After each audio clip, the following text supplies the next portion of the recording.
嗨，大家好，我们今天现在在京都这边，在乌丸浴池附近，然后这个就是我们今天入住的酒店 Grand Japanese Hotel Karasuma Oki。对，然后我们今天就是来先带大家看一下这间酒店长什么样子。出发。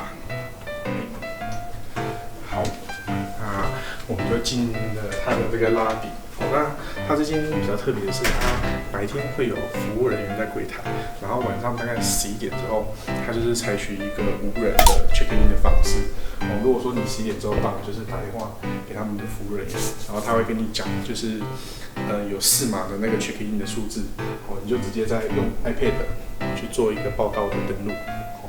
然后它这边还有一个给你放那个 passport 的地方。就是他们一般住宿他都会有那个护照影本嘛，然后他这边是直接用 iPad 来拍照，蛮特别的。然后隔壁这台是因为响应日本要抽那个观光税的政策，他们京都有自己的观光税，就是你每个人1个晚上要付200块日币的那个住宿费，应该是观光税哦。对，至少200起跳，按照依照你的那个房间的金额，然后有不同的这个等级。那我们这一次住的蛮便宜的，我们是3间房间住4个晚上，才12000块台币，换算下来一个人1个晚上才500多，很便宜。所以说我们等一下就让你们看一下，虽然它很便宜，但是它的房间到底长得如何？出发。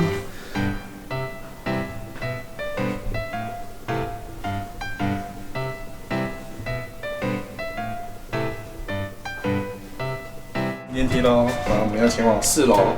嗨，大家好。我们这是3个房间分在不同的楼层，就2楼、3楼、4楼。那等一下让大家知道为什么会这样分。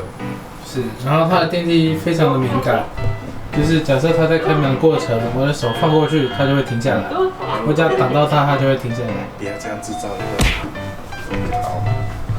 出来了，我们的房间。我们刚刚就是去另外2个楼层看过，它就是5跟6这2个房型都是属于双人房，它们的格局都是一样的。然后它的房间是蛮特别，就是你在 check in 的时候啊，它会给你房号跟你的那个房间密码，那我们就直接用这个它这边有锁，直接用这个开锁就好。然后我看一下我的房间密码。好，那它的操作方法就是先按名字键，然后打密码，再按一次名字键，它就会开了。那我来操作咯。好。这样大家就会知道我们的密码是多少了。没关系，等你们来的时候，我们就已经离开。等大家看到影片的时候，我们已经回去了。好了，就让大家看一下我们房间的样子。Go。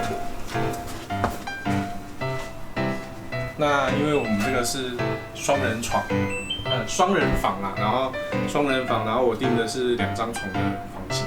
那让大家看一下，就是它的床的这个大小。对，它虽然说是单人床，但是以单人来睡的话，我觉得算是 OK 了，不会太小。然后软硬度也还 OK， 蛮适中的。那它的设备呢？电视机。还有我们自备的充电线组。对，是每次旅行带出来。然后Panasonic 的吹风机，不过这应该是没有负离子，我猜。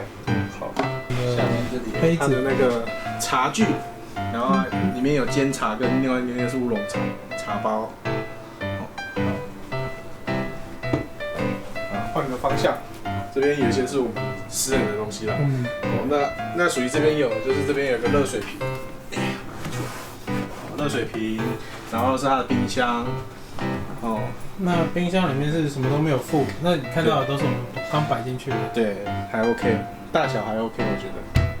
然后它这边有附一个这个手机 ，Handy 的那个手机。对，它就是你只要入住，你就可以免费使用。那这个手机它有就是可以查询他们饭店的一些基本资料的功能，然后也可以拨电话跟上网。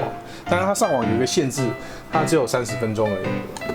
就是它免费你30分钟，你如果超过你想要用，就是1天它是300日元。这边有一个就是全身镜，虽然很小很窄的全身镜。日本人都比较寿险然，后里面有个衣柜，简单的沐浴的备品，应该是毛巾吧，毛巾在这边，然后沐浴用的备品在里面，在浴室里面。那一些很基本的，但是就是麻雀虽小，但是五脏俱全，该有的都有。好，厕所，厕所就好了。其实有来住过日本人都知道，就是他们的厕所通常都会比较小，除非你住的是非常高级的饭店。所以我觉得以这样来讲，就是1500块能够住到就是这样，我就 OK 了，很棒。它已经比东横印的厕所大了。对，那它一样也是这种整间就是坐在塑胶盒里面的感觉。它是免治马桶啊，对，它也是免治马桶。哦，对啊，虽然说很便宜，但是人家也是有免治马桶。是，哦，对，然后有浴缸。这个是他们自己的品牌 Japanese，这个要用过才知道。对。好，以上这个就是我们这一次针对这一间在乌丸浴池附近的 Grand Japanese Hotel 的介绍。如果大家对于这间饭店有兴趣啊，我们会把就是它的那个就是订房的网址放在下面大家可以自己上去做搜寻。那如果想看更多影片的话，记得要订阅我们的频道，然后对这个影片按赞。好，那我们下次见，拜拜，拜拜。